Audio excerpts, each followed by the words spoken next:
അസ്സലാമലൈക്കും. Hello everyone, നമസ്കാരം. Welcome to serve it like Shani. ഞാൻ എത്തിയിട്ടുള്ളത് മീനുകളിൽ ഏറ്റവും പോഷകം നിറഞ്ഞതും എന്നാൽ വിലയുടെ കാര്യത്തിൽ കുറച്ച് പിന്നിലായതുമായിട്ടുള്ള നമ്മുടെ സ്വന്തം മത്തിയുടെ റെസിപ്പി ആയിട്ടാണ്.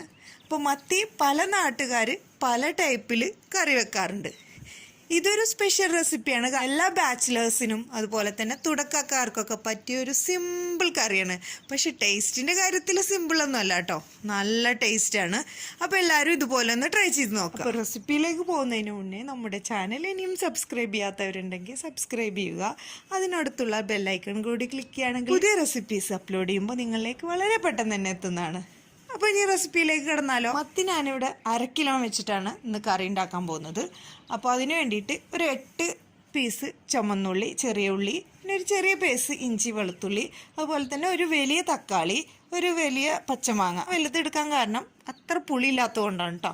പുളി ഉള്ളതാണെങ്കിൽ ചെറുതൊരെണ്ണം മതി. പിന്നെ 4 പച്ചമുളക്, 1/2 ടേബിൾ സ്പൂണ് മഞ്ഞൾപ്പൊടി, 1/2 ടേബിൾ സ്പൂണ് മുളക് പൊടി, ആവശ്യത്തിന് ഉപ്പ്. ഇത്ര ഇൻഗ്രീഡിയൻസ്. അപ്പോൾ എല്ലാം കൂടെ തക്കാളിയും അതുപോലെ തന്നെ ചുമന്നുള്ളിയും ഇഞ്ചി വെളുത്തുള്ളിയും എല്ലാം കൂടെ ഗ്രൈൻഡറിലിട്ടിട്ട് നന്നായിട്ടൊന്ന് അരച്ചെടുക്കണം. ആവശ്യത്തിന് വെള്ളം ചേർക്കുക. അതുപോലെ തന്നെ പൊടികളും അപ്പം തന്നെ ചേർത്ത് കൊടുക്കണം. മഞ്ഞൾപ്പൊടിയും അതുപോലെ മുളക് പൊടിയും എല്ലാം കൂടെ ഇട്ടിട്ട് ഗ്രൈൻഡറിൽ നന്നായിട്ടൊന്ന് ഗ്രൈൻഡ് ചെയ്തെടുക്കാം. ഗ്രൈൻഡറിൽ ഗ്രൈൻഡ് ചെയ്തെടുക്കുമ്പോൾ നമുക്ക് വേറെ ഈ ഉള്ളിയുടെ ഡിസ്റ്റർബൻസും അതുപോലെ തക്കാളിയുടെ ഡിസ്റ്റർബൻസും ഒന്നും ഉണ്ടാവില്ല.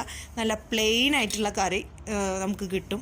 അതുകൊണ്ടാണ് നമ്മൾ ഇത് ഗ്രൈൻഡ് ചെയ്തെടുക്കുന്നത്. അങ്ങനെ മൺചട്ടി ഞാൻ അടുപ്പത്ത് വെച്ചിട്ടുണ്ട്. അതിലേക്ക് പച്ചമാങ്ങയും അതുപോലെ തന്നെ പച്ച മുളകും ഇട്ട് കൊടുത്ത് അതിലേക്ക് ഞാൻ ഗ്രൈൻഡ് ചെയ്ത് വെച്ചിട്ടുള്ള നമ്മുടെ മിശ്രിതം അതിലേക്ക് ഇട്ട് കൊടുക്കുക.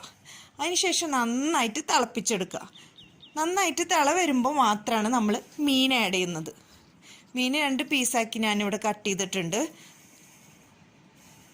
മീൻ ആഡ് ചെയ്തതിന് ശേഷമാണ് നമ്മൾ ഉപ്പ് ചേർക്കുന്നത്.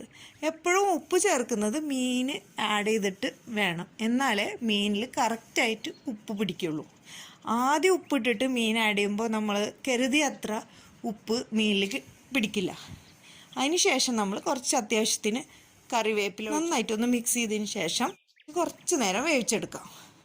അങ്ങനെ വെന്ത് കഴിഞ്ഞാൽ 2 ടേബിൾ സ്പൂണ് പച്ച വെളിച്ചെണ്ണയും അതുപോലെ തന്നെ ആവശ്യത്തിന് കറിവേപ്പിലയും ഇട്ട് 1 മണിക്കൂറെങ്കിലും അടച്ച് വെച്ചിട്ട് വേണം നമ്മളിത് യൂസ് ചെയ്യാൻ.